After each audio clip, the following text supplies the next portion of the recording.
Hello.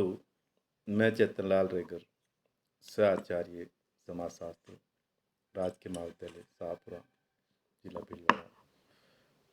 मैं आज आपको बीए पार्ट फर्स्ट समाजशास्त्र के अंतर्गत जो पहला पेपर है समाजशास्त्र का सिद्धांत, उसका चौथा अध्याय है समाजशास्त्री अध्ययन का वैज्ञानिक एवं मानविकी अभिमुखन, उसके बारे में चर्चा करेंगे।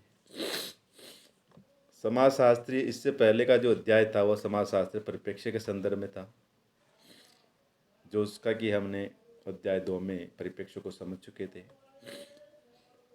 अब समाजशास्त्र परिप्रेक्ष्य को समझने के पश्चात विद्यार्थियों के मन में एक क्वेश्चन अवश्य उठता है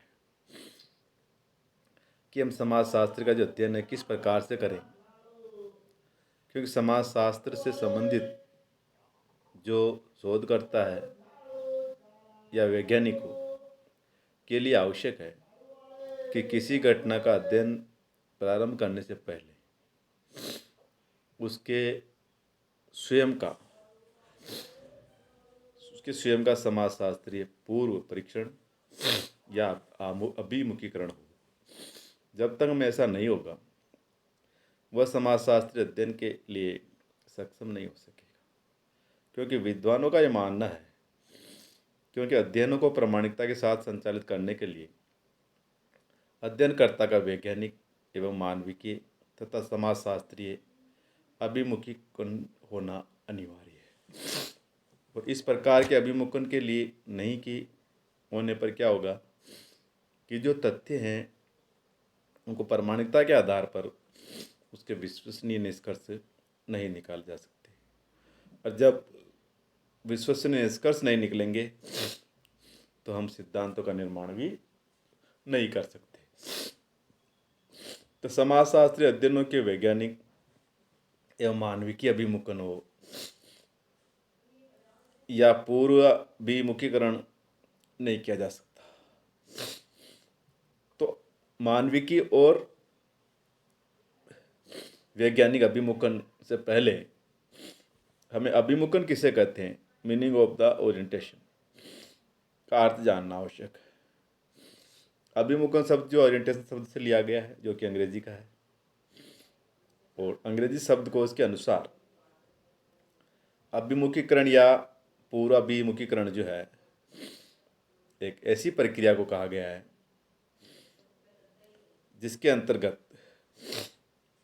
जिसके माध्यम से व्यक्ति का अभिमुखन किया जाता है। शाब्दिक अर्थ से जैसे किसी स्थिति, वस्तु या विषय के संबंध में पहले से ही जानकारी प्रदान करना है।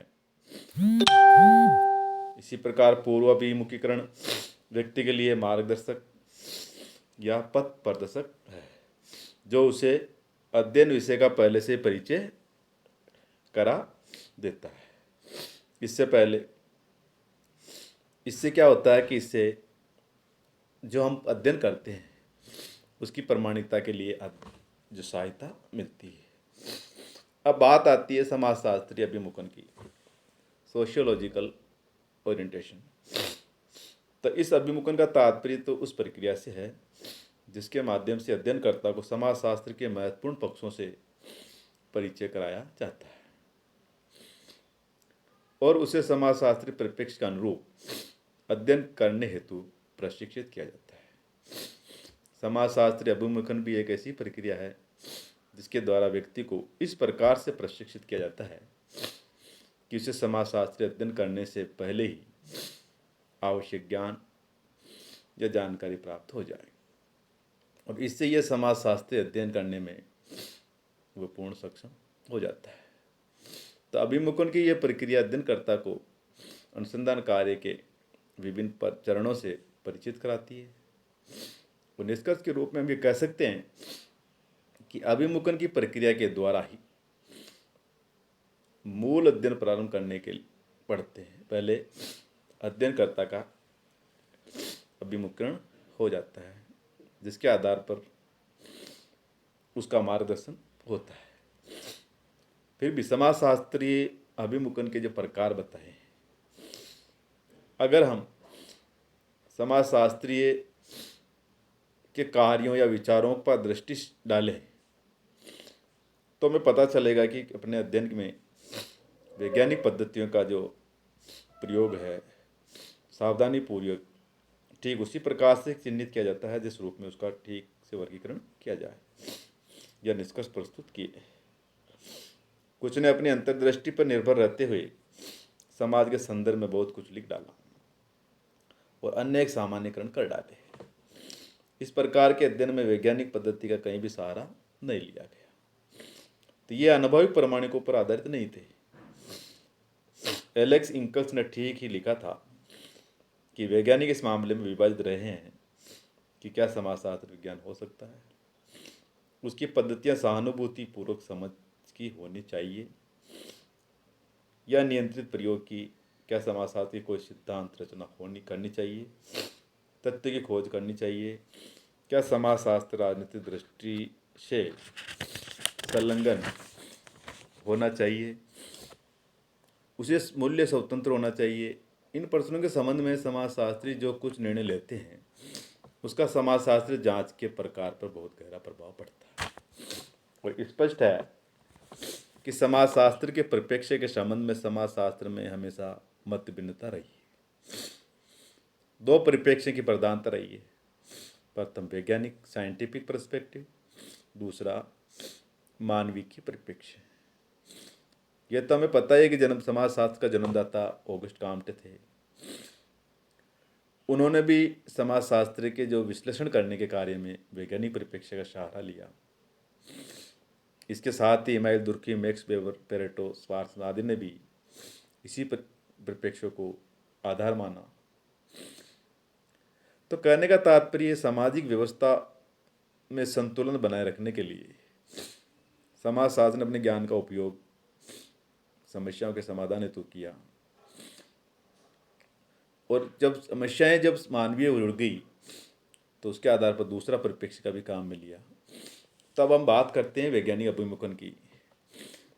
तो ऑगस्ट काम, दुर्खीम, पार्सन्स आदि ने ये मानना कि जो मानव के जो व्यवहार है कुछ वैज्ञानिक नियमों और प्रविधियों के अनुसार संपन्न होता है। लोग समान परिस्थितियों के रूप में समान रूप से व्यवहार करते हैं। उनका यह भी मानना है कि मानवीय आचरण के कार्य कारण के संबंध पाया जाता है और इसके संबंध में पूर्व अनुमान या भविष्यवाणी की जा सकती है। तो दुर्खिम द्वारा अपनाया गया अध्ययन का जो तरीका वैज्ञानिक था। उनका जो प्रमुख कारण था वैज्ञानिक मानने का वो ये था कि समस्या को परिभाषित करना, परिकल्पना बनाना और समस्या को कैसे हल किया जाए, उपकल्पना की जांच, परिणाम, निकाले गए निष्कर्ष आदि का विश्लेषण करना, इन्होंने अपने अध्ययन में शामिल किया। इसी प्रकार रॉबर्ट के मर्टन ने भी बताया कि समाजशास्त्रीय परिप्रेक्ष्य को वैज्ञानिक स्वरूप प्राप्त करने के लिए विज्ञान की प्रमुख विशेषताओं को मान्यता देनी होगी। टॉलकट पार्सन्स ने भी अपनी वैज्ञानिक पृष्ठभूमि के कारण अपने समाजशास्त्री अध्ययन में वैज्ञानिक अभिमुखन को ही अपनाया। आपने प्राकृतिक विज्ञान एवं सामाजिक विज्ञानों में अंतर करने हेतु बताया भी था कि विषय वस्तु की दृष्टि से ये एक दूसरे से अलग है, परंतु इन्होंने अपने सामाजिक विज्ञानों में प्राकृतिक विज्ञानों में जो काम में ली गई जो पद्धतियाँ हैं, इनमें जो काम में ली गई पद्धतियों पर कार्य करने के लिए विशेष जोर दिया। इसी प्रकार पार्सन्स की भी ये मान्यता थी कि अवधारणाओं तथा सैद्धांतिक व्यवस्थाओं का जो अनुभविक रूप है वो प्रमाणित किया जाना चाहिए। तो उनकी मान्यता जो थी उसको प्रत्यक्षवादी बना दिया। अब हम बात आती है कि कौन सपोर्टर थे, उनके समर्थक कौन थे जो वैज्ञानिक अभिमुखन को मानने के लिए कहते थे। उसको पहला नाम आता है ऑगस्ट कॉम्ट। कॉम्ट ने विद्वानों के पद सोपान की व्याख्या की और समाज के विज्ञान की स्थापना की तथा अध्ययन हेतु प्रत्यक्षवादी प्रणाली के प्रयोग करने पर उन्होंने विशेष जोर दिया। कॉम्ट ने ज्ञान के 3 स्तरों को स्पष्ट किया था और जो स्तर थे वो धार्मिक, तत्व मीमांसक तथा प्रत्यक्षवादी थे या वैज्ञानिक से हम कह सकते हैं। तो कॉम्ट ने अमूर्त विज्ञान का एकीकृत समग्र में वर्गीकरण प्रस्तुत किया। और विज्ञानों के पद सोपान में कॉम्ट ने समाजशास्त्र को शीर्ष स्तर पर माना। इनकी मान्यता यह भी थी कि अन्य विज्ञान समाज के इस विज्ञान के नियम के रूप में कार्य करते हैं। कॉम्ट का मानना था कि अपनी विशेष स्थिति के कारण समाजशास्त्र एक एकीकृत विज्ञान हो सकता है और इसके द्वारा विभिन्न विज्ञानों के बीच अंतर संबंधों की खोज की जा सकती है और सभी विज्ञानों को एक प्रत्यक्षवादी व्यवस्था में संयुक्त किया जा सकता है। दूसरा नाम जो सप्रतक का रूप में हर्बर्ट स्पेंसर का है। स्पेंसर ने भी समाजशास्त्र को एक नया विज्ञान बनाने का प्रयास किया और विज्ञान के क्षेत्र को परिभाषित भी किया। विज्ञान और धर्म के बीच समझौता तक किया। इन्होंने विकास के सामान्य सिद्धांत की रूपरेखा तैयार की और बताया कि समाजशास्त्र अपने सबसे अधिक जटिल रूप में विकास का अध्ययन है।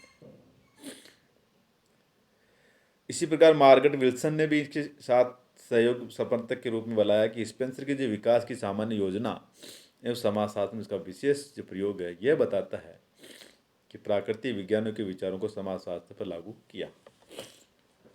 भौतिक शास्त्र तथा जीव शास्त्र दोनों ही स्पेंसर कर्त समाज के विश्लेषण के आधार थे। कांट ने जिस व्यवस्था की अपनी कृतियों के माध्यम से रचना की वह व्यवस्था सक्षम व्यवस्था थी जिसकी रचना संपूर्ण मानव जीवन को प्रभावित करने के लिए की गई थी। तो ये एक नए विज्ञान की रूप रचना का व्यापक प्रयत्न था। इस प्रकार समाजशास्त्र को विज्ञान की दिशा में हर्बर्ट स्पेंसर का महत्वपूर्ण योगदान है। तीसरा नाम लिया जाता है वो है इमाइल दुर्खिम। दुर्खिम ने जिस कारणात्मक प्रकारात्मक पद्धति को अपने अध्ययन हेतु अपनाया वह उनके वैज्ञानिक दृष्टिकोण की परिचायक है।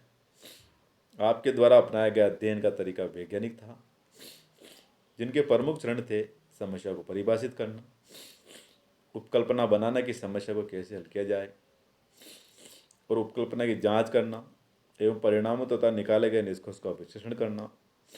दुर्खिम ने अपने अध्ययन में कारण तथा कार्य पर विशेष जोर दिया जो उनके द्वारा अपनाए गए वैज्ञानिक दृष्टिकोण का स्पष्ट प्रमाण भी है।